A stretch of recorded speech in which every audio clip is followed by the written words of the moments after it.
देव का आएगा। देखो, आज हम लोग देखेंगे अब जो देखना है वो है ना, समांतर अक्ष का प्रमेय, दूसरा प्रमेय है ये। हाँ, समांतर अक्ष का प्रमेय, समांतर अक्षों का प्रमेय एक जैसा है। अब देखो, समांतर अक्ष का प्रमेय क्या कहता है ना, किसी अक्ष के परितः किसी पिंड का जड़त्व आघूर्ण, है ना, उस पिंड के द्रव्यमान केंद्र से होकर गुजरने वाले समांतर अक्ष के परितः जड़त्व आघूर्ण, है ना, और पिंड के द्रव्यमान और दोनों अक्षों के बीच की दूरी के वर्ग के गुणनफल के योग के क्या होता है, बराबर होता है। ठीक, थोड़ा, हाँ, थोड़ा सा शब्दों में हम लोग को कठिन पड़ेगा, इसलिए हम लोग अगर इसके व्यंजक में याद करें तो हम लोग को सिद्ध करना है कि I बराबर I C M plus M A का स्क्वायर। ठीक, ये सेंटर ऑफ मास है। अब समझो, यही सिद्ध करना है, मैं बता रहा हूं, देखो, है ना, मान लो एक हम लोग का पिंड है, बड़ा ही सुंदर प्यारा नटखट सा।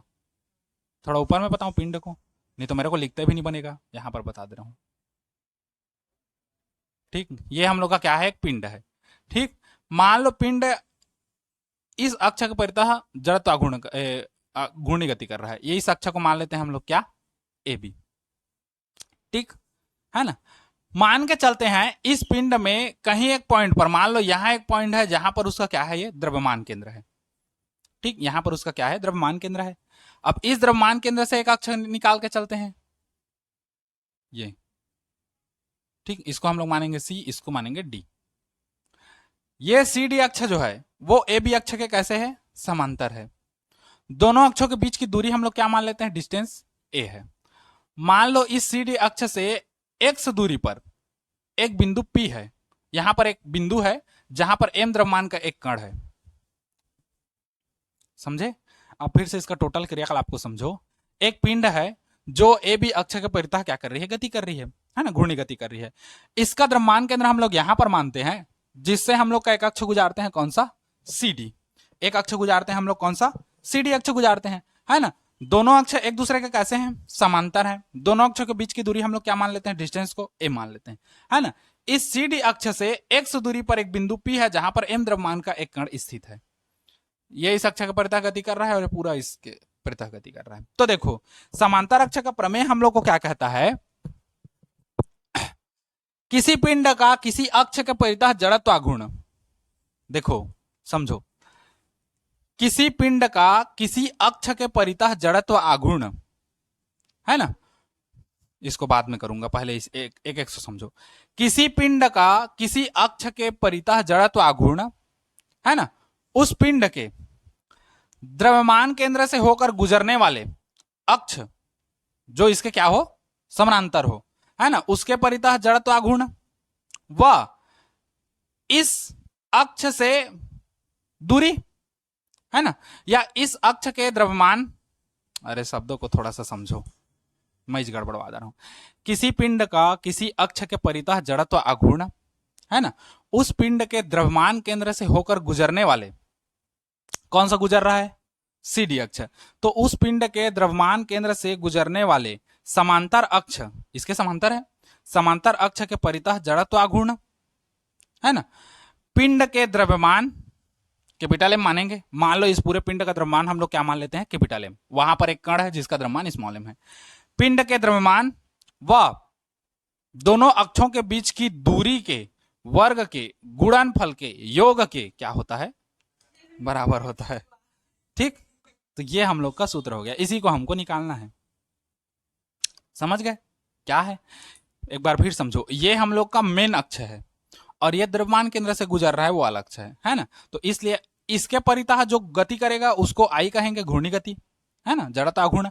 और इसके परितः जो गति करेगा उसको भी जड़त्वाघूर्ण कहेंगे। लेकिन ये जो अक्ष है द्रव्यमान केंद्र से गुजरा है, इसलिए इसको क्या कहेंगे, आईसीएम कहेंगे, है ना, द्रव्यमान केंद्र से गुजरने वाले अक्ष के परितः जड़त्वाघूर्ण। तो किसी पिंड का किसी अक्ष के परितः जड़त्वाघूर्ण उस पिंड के द्रव्यमान केंद्र से गुजरने वाले अक्ष जो उसके क्या हो, समांतर हो, समांतर अक्ष के परितः जड़त्व आघूर्ण, ठीक, उसके द्रव्यमान केंद्र से गुजरने वाले समांतर अक्ष के परितः जड़त्व आघूर्ण। पिंड के द्रव्यमान या संपूर्ण द्रव्यमान कह सकते हो, पिंड के द्रव्यमान व दोनों अक्षों के बीच की दूरी के वर्ग के गुणनफल के योग के क्या होता है, बराबर होता है। ठीक, इसी को हम लोग क्या कहते हैं, समांतर अक्ष का प्रमेय कहते हैं। ठीक, वो चित्र को बनाओ। चलो मैं तब तक यहां पर फला माना उसको लिख रहा हूं, परिभाषा।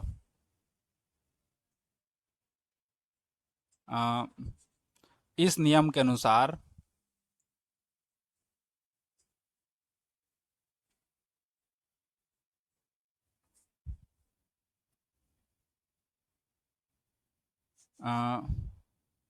किसी अक्ष के परितः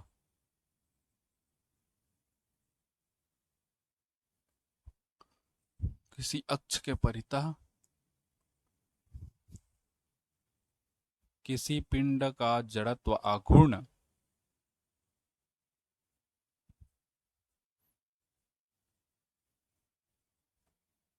उस पिंड के द्रव्यमान केंद्र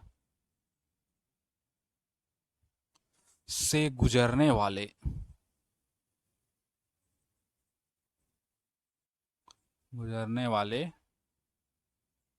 समांतर अक्ष के परितः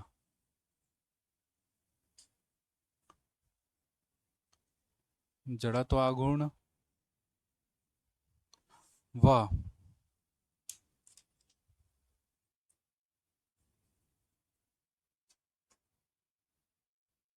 पिंड का द्रव्यमान या पिंड के द्रव्यमान व दोनों अक्षों के बीच की दूरी के वर्ग के गुणनफल के योग के बराबर होता है, बराबर होता है।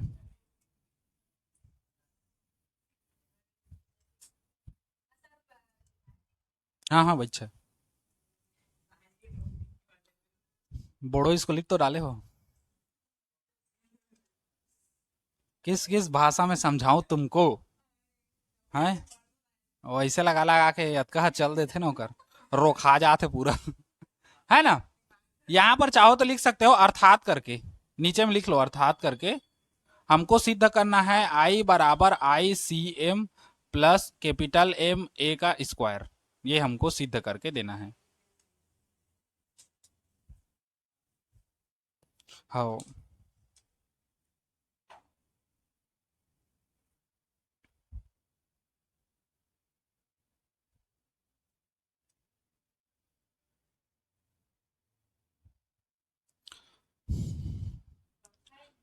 बड़का एम है, हो ये कैपिटल एम है, क्योंकि पिंड का द्रव्यमान है। बड़ा एम लोगे, छोटा एम तो लोगे नहीं, है ना। बुद्धि कम रहेगा तो लोगे छोटा एम, जैसे इसका है एक घाव लिखने का। हो गया। अच्छा एक चीज समझो इसमें, जो बताने वाला था लेकिन मैं भूल गया। हाँ, प्रश्न कैसे पूछेगा, प्रश्न पूछेगा पेपर में सीधा दे सकता है, समांतर अक्ष का प्रमेय किसे कहते हैं, इसके लिए व्यंजक ज्ञात कीजिए। या फिर प्रश्न ऐसे घुमा के देगा कि जड़त्व आघूर्ण संबंधी समांतर अक्ष का प्रमेय लिख कर सिद्ध कीजिए। तो जहां पर सिद्ध करने के लिए बोलता है पूरा निकाल कर लास्ट में प्रूफ करना, और अगर व्यंजक ज्ञात करने के लिए बोलेगा तो डब्बा खींच के व्यंजक है करके देना, अभिष्ट व्यंजक। ठीक, तो अब इसी के लिए हम लोग आगे देखते हैं। आए, ये हो गया, नोट कर लिए। चलो अब हेडिंग डालो व्यंजक। हाँ, उसी के नीचे डालो ना ऐसे साइड में व्यंजक करके, छोटकू सा न, खाली व्यंजक लिखो ना, वो करे तो अंदर है, वो अलग से थोड़े लिखो। तो कारे गोजो,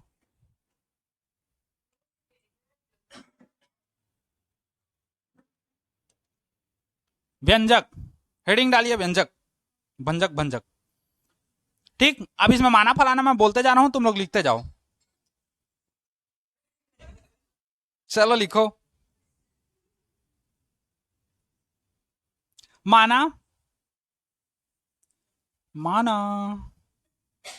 ए बी अक्ष के परितः पिंड का जड़त्व आघूर्ण ज्ञात करना है। माना ए बी अक्ष के परितः पिंड का जड़त्व आघूर्ण ज्ञात करना है।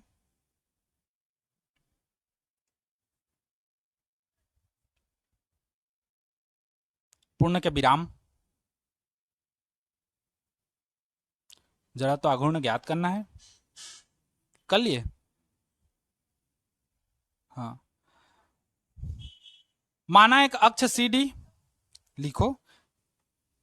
हाँ, माना एक अक्ष सी डी, उसी में लिखना, जो पिंड के द्रव्यमान केंद्र से होकर गुजरता है। माना एक अक्ष सी डी जो पिंड के द्रव्यमान केंद्र से होकर गुजरता है। ओ गुजरिया, द्रव्यमान केंद्र से होकर गुजरता है।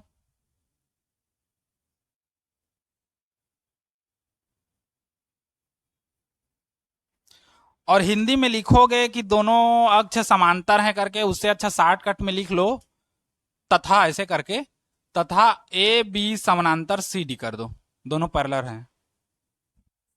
ठीक। हाँ, वह दोनों अक्षों के बीच की दूरी, दूरी नहीं है, दूरी है, दोनों अक्षों के बीच की दूरी ए है, ऐसे।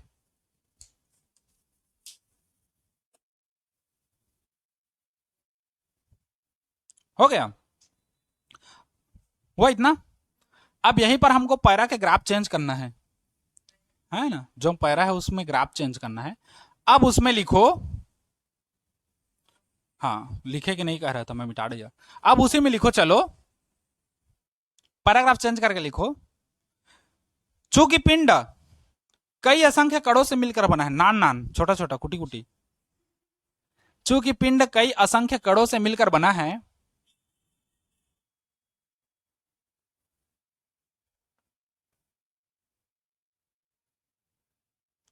क्योंकि पिंड कई असंख्य, चूंकि पिंड कई असंख्य कणों से मिलकर बना है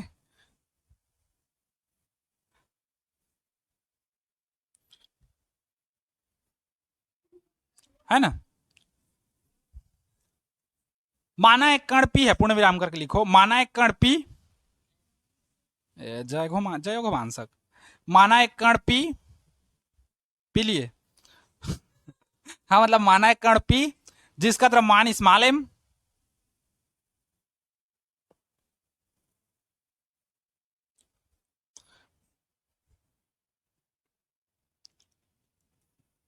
है ना, है।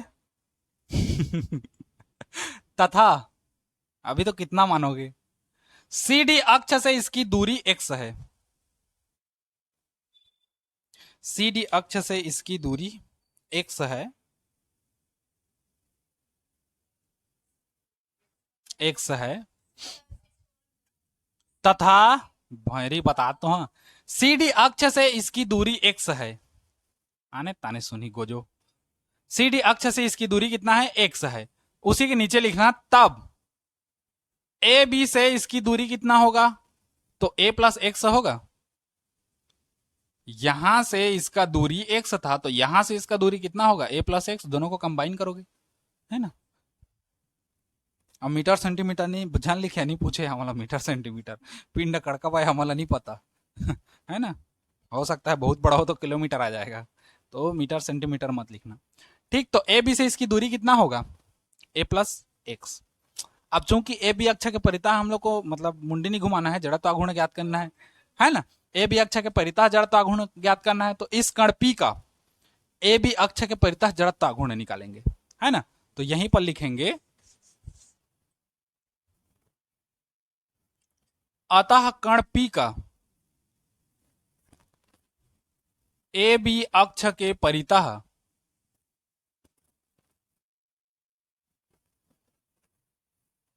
जड़त्व आघूर्ण। अब देखो, कण P का ए बी अक्ष के परितः जड़त्व आघूर्ण कैसा होगा, जैसा होगा वैसा ही होगा। देखो हम लोग का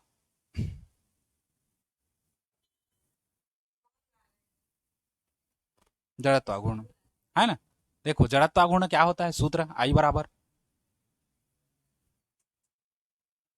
एम आर स्क्वायर, जहां एम क्या होता है, द्रव्यमान, और आर क्या होता है, दूरी। अब यहां पर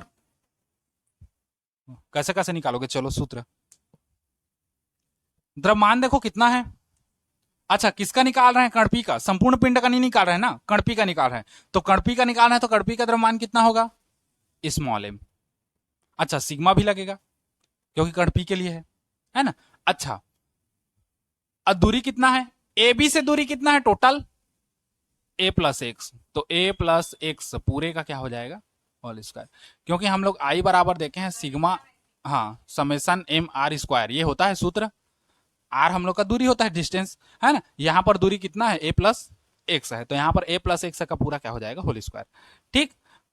थोड़ा सा इसी को प्रसार कर दें, समेसन एम, इसका कर दो ए प्लस बी का होल स्क्वायर वाले सूत्र से, तो ये हो जाएगा ए का वर्ग प्लस 2ab प्लस बी का वर्ग। सिग्मा एम का समेसन एम का पूरा सब में क्या कर दो? गुणा कर दो, है ना। वो क्या है मैं बोल डालता हूँ, सेम सेम हो जाता है। वो ऐसे सिग्मा पढ़ा पढ़ा के आता था क्या 12वीं में, और इसको भी सिग्मा कह देता हूँ। बाकी शब्दों को ध्यान दें, झर्रा दो सब में। चलो, summation M A square plus summation M into 2ax plus इसका इधर करोगे तो समेसन एम एक्स स्क्वायर। वही कहा, थोड़ा सा आगे और, summation M A square plus यहां से 2a को बाहर निकाल दो, है ना। तो यहां पर बनेगा समेसन एम एक्स प्लस इसका हो जाएगा समेसन एम एक्स का स्क्वायर। इसको मानेंगे समीकरण, एक भी नहीं माने है ना पहला। अब देखो यहीं पर, अब समेसन एम ए स्क्वायर ये क्या बनेगा? ये बनेगा हम लोग का आईसीएम। क्या बनेगा? द्रव्यमान केंद्र से गुजरने वाले अक्ष के परितः जड़त्व गुण।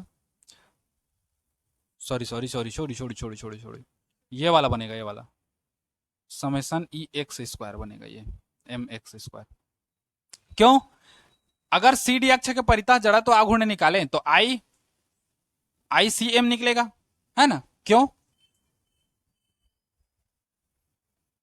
क्योंकि द्रव्यमान केंद्र से होकर गुजर रहा है, तो इसलिए आईसीएम बनेगा, द्रव्यमान केंद्र के अक्ष के परितः जड़त्व आघूर्ण, है ना। और क्या होता है सूत्र? समेसन, इसका द्रव्यमान कितना? एम, अक्ष से दूरी इसका कितना होगा? एक्स होगा, क्योंकि इसके लिए निकालना है, तो अक्ष से दूरी एक्स और वर्ग का वर्ग। ठीक, तो ये हम लोग का क्या बना? सी डी अक्ष परितः इतना बनेगा, ये आईसीएम बना, है ना। तो इसलिए क्या बन जाएगा? आईसीएम। इसको हम लोग क्या कहते हैं? सी डी अक्ष के परितः जड़त्वाघूर्ण। या लिखना चाहो तो तुम लोग पूरा स्पष्ट लिख सकते हो, द्रव्यमान केंद्र से होकर गुजरने वाले अक्ष के परितः जड़त्वाघूर्ण, पूरा स्पष्ट लिख सकते हो तुम लोग चाहो तो, है ना। अच्छा, उसके बाद हम लोग और क्या देखें, इसमें और क्या क्या है देखो। इसको मेरे को एक स्टेप और बढ़ाना था, ए स्क्वायर को बाहर निकालना था।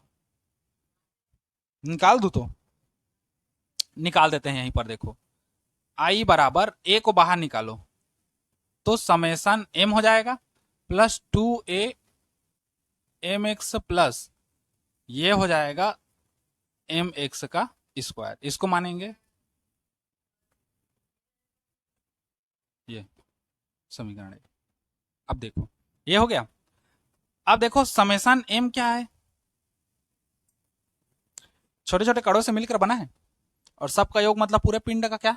द्रव्यमान बनेगा। तो इसको हम लोग लेंगे क्या? Capital M. संपूर्ण पिंड का क्या? हाँ, संपूर्ण पिंड का द्रव्यमान। समझे? ये बन गया हम लोग का क्या? फैका दो, चलना यार, हर का फैका दे मजा नहीं आया, है ना। ये समझे? अब देखो सिग्मा एम एक्स क्या है देखो,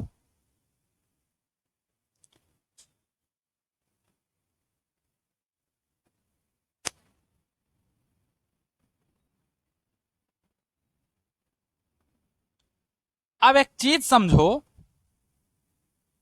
चूंकि द्रव्यमान केंद्र पर हर चीज क्या हो जाती है? संतुलित हो जाती है। मैं उस दिन बताया था, क्या बताया था?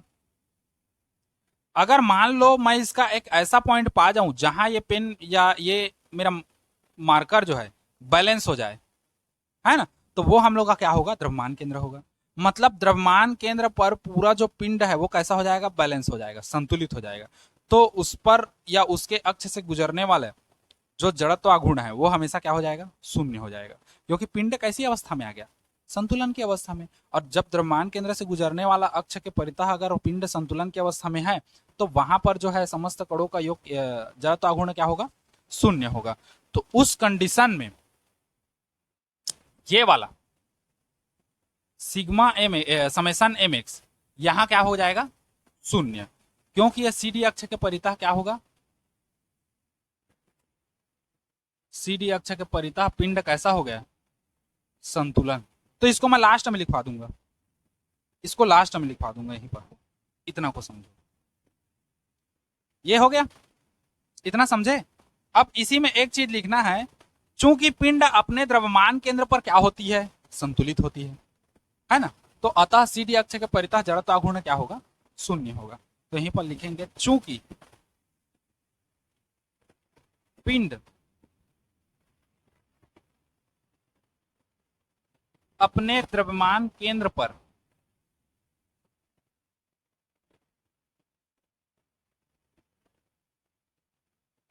संतुलित होती है ना, अतः सी डी अक्ष के परितः इसका जड़त्व आघूर्ण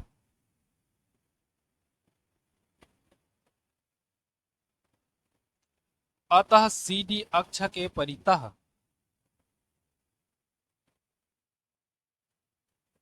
जड़त्व आघूर्ण समेशन एम एक्स बराबर कितना हो जाएगा, 0। तब समीकरण 1 से देखो, यहां पर मिटा रहा हूं, इसका काम करने की।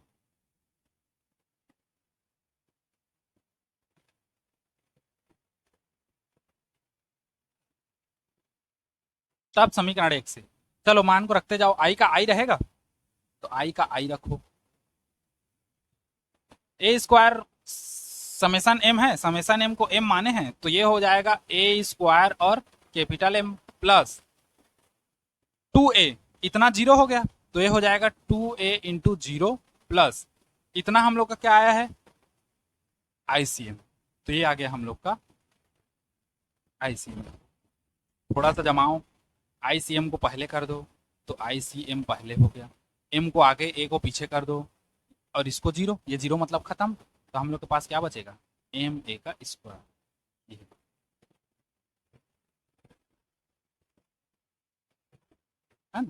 अब यहां पर आता है, अगर प्रश्न में तुम लोग को सिद्ध करने के लिए बोलता है तो यहां पर सिद्ध हुआ कहना, और अगर व्यंजक ज्ञात करने के लिए बोलता है तो यहां पर अभिष्ट व्यंजक डाल देना। ठीक, एक बार इसको नोट करो, उसके बाद फिर एक बार और समझाता हूं इसको।